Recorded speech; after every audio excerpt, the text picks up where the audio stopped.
Good evening. My name is Abdullah Muhammad. I'm a student of Ahmadu Bello University, Zaria, Kaduna State, Nigeria.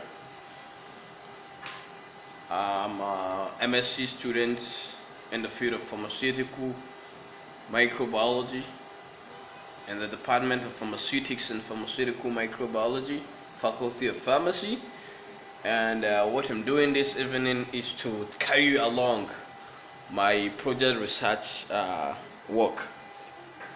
I've been working on this research that is titled Molecular Characterization of Mobilized Colistin Resistance gene, Mcr-1 gene, a multiple drug resistant clinical isolate of E. coli and Klebsiella pneumoniae isolated from patients' urine and stool samples from some selected hospitals within FCT Abuja. And this resistance gene that I am looking out for in these patients' urine and stool samples is referred to as what we call Mobilized Colistin Resistance gene. It is a plasmid encoded resistance gene. What it means is that the resistance gene is found on a plasmid of isolates such as I'm talking Enterobacteriaceae, so my concern, E. coli and Klebsiella pneumoniae. It is found on a plasmid. That means it is capable of what we refer to as both vertical and horizontal transfer. That's it can be transferred within species and among species within a short period of time. Well, I've taken our time so as to give you the storyline of this whole incident. You might have heard of what we refer to as antimicrobial resistance fight. You have people going to hospital, people in an intensive care unit, people break down with infection, and despite the administration of antibiotics, you still see reoccurrence of this illness over long stay in the hospital, and all of that. It's as a result of what we refer to as antimicrobial resistance cases. And the only way you can tackle this is through research and further what we refer to as antimicrobial stewardship. Antimicrobial stewardship is the act of giving antibiotic with precaution to patients. There are what we refer to as first line therapy, second line, third line, and even fourth. You don't just give antibiotics to patients just like food. No, you have to give them based on what we refer to as AST or antibiogram, what we refer to as antibiotic susceptibility testing. You have to subject this antibiotic to this drug in vitro, that is in the lab. Once you confirm this, this will be a kind of like something that wouldn't be familiar with you if you are not within the health field, especially if you are not in microbiology. But it's something you can just simply type on Google antimicrobial resistance. You get light, because it's something that has to do with life and death, and it's all inclusive, because anything that has to do with life and death has no gender segregation, it has no class. We don't talk of old and poor and anything. No, it's all inclusive. And there's something coming up with what we refer to as one health system. These resistance genes are not just found in clinical isolates. When we say clinical isolate, we mean microorganisms isolated from patient samples like stool, urine, blood, and all of that. No, you can still see this resistance within the environment. You can still find this some of these microorganisms harboring this resistance gene within the environment, in your food, water body, and all of that. So bringing you back to my research, this is just like a kind of like briefing so as for you to get a clear picture of where we headed. Now, my concern here is mobilized colistin resistance gene. Like I told you, these are three words put together. Mobilized, something that's mobile, something that moves. Mobilized here is just referred to as its plasmid. Plasmid is like an extra. Plasmid is an extra chromosomal organelle in bacteria that's capable of what we call genetic reproduction on its own. Plasmid, its extra chromosomal organelle found in bacteria that is capable of what we refer to as creating its own gene. on its own, independent of the chromosomes. Now that's mobilized. Then the second thing is colistin, and the third thing is resistance gene. Colistin, what is colistin? Colistin, as the name implies, it's an antibiotic. It belongs to the class of polymyxin, and particularly polymyxin E. This antibiotic, I will give you like a date. Let me give you a storyline because it's aid in what I'm trying to say here. In 1949, colistin was first isolated by a company referred to as Koyama. It was discovered then in 1949. I can say late 40s because you have some articles saying 47, 48, but precisely late 40s. That's when colistin was first isolated, and colistin was used clinically for both human and what we refer to as veterinary medicine. That's through the years up to 1960. But in 1970, in the early 70s, there was this side effect of colistin that was discovered. That's what we refer to as nephrotoxicity and neurotoxicity. Nephrotoxicity and neurotoxicity. Nephrotoxicity means some kind of toxic to the kidney, and that's nephrotoxicity. Nephrotoxicity, yeah. And neurological functioning, that's the brain system, there's side effects to that. That's what we call as neurological side effect. Nephrotoxicity and neurotoxicity. Then it's kind of like storyline, like I told you earlier. The colistin was abandoned due to this perceived what we call side effect, but it was not fully abandoned. It was used in intensive care for what we refer to as gut decontamination regimen, and it was also used still in the treatment of cystic fibrosis. But the nebulized form of it, inhaling form of the colistin, was used for this purpose. So it was not fully abandoned even in the 70s.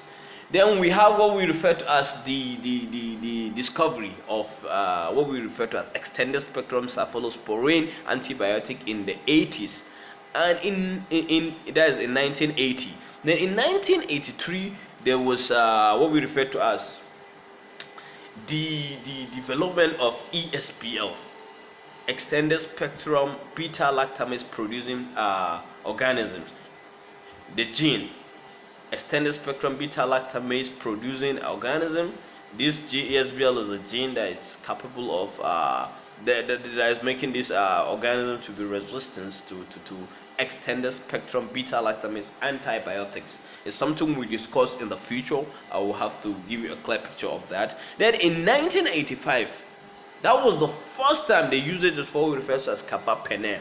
All these are classes of penicillin, but with a wider spectrum of activity. When we say wider spectrum of activity, what we refer to as wider spectrum of activity is that the coverage of this organism, it's effective against a wide range of organisms, irrespective of being gram positive, being gram negative, and other microorganisms you can think of, which lies in between these gram positive and negative, like Pseudomonas aerugine also. Then there's what we refer to as resurrection of colistin. In 2000, the colistin was resurrected because colistin was resurrected in 2000, and this is because the issue of resistance to carbapenem was high, and scientists, pharmaceutics and microbiology were left with no option than to start going back to old antibiotics and putting them in trial to see if they will be effective against what we refer to as multiple drug resistance infection caused by multiple drug resistance gram negative organism. So colistin proved to be very active. Wow, this is miracle, and colistin was resurrected in 2000, and what we refer to as 2012. WHO termed colistin as a drug of last resort for treatment of gram-negative infection caused by multiple drug resistant gram-negative organism. That's in 2012. And now you see it's a recent something. We're talking 2012. In 2015, the first discovery of this gene I'm working on was in 2015. If you were able to be carried out along my my seminar presentation I did earlier in November 18, 2015, there's this case in China, and I was able to trickle down to continent and country level to see where we have this report. It's a global report of this gene. And within that 2015 to 2016, there was the discovery of what we call as co-colonization of among this colistin resistance gene and ESBL, extended spectrum beta-lactamase gene. Gene. Then in 2016, it becomes an issue of a global health concern because deaths that has been recorded as a result of antimicrobial resistance, it's getting massive. It was estimated by WHO that 700,000 deaths as every year, and in 2015 that digit will project to what we refer to as 10 million deaths. And this is a serious case. And in 2016 we have re-evaluation of this colistin in animal usage. This brings you to my research. What I'm doing here is I'm trying to look at for this Mcr-1 gene, Mobilized Colistin Resistance gene, in samples I collected from patients' urine and stool samples within some selected hospital within FCT Abuja. And so far the work is moving fine because I've already looked at ESBL producing gene phenotypically, and once I subject them to what we refer to as molecular analysis, I'll be able to see if these genes are present, if this issue of 2012 that we just said earlier, 2015, that there's what we refer to as colonization of ESBL and Mcr-1 gene.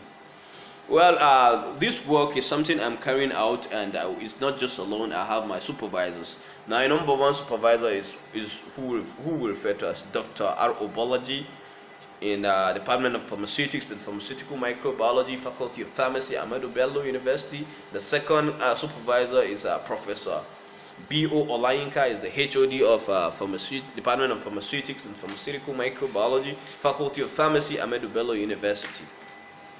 This is a global health threat, antimicrobial resistance fight. It's something that we all have to stand up to it. I'll give us a clue. The first thing I was discussing what we refer to as stewardship, antimicrobial stewardship. This is an act.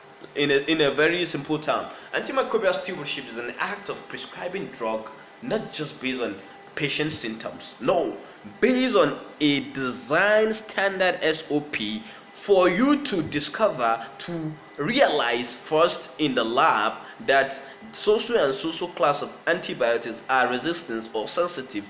Then you give selection based on this result, AST.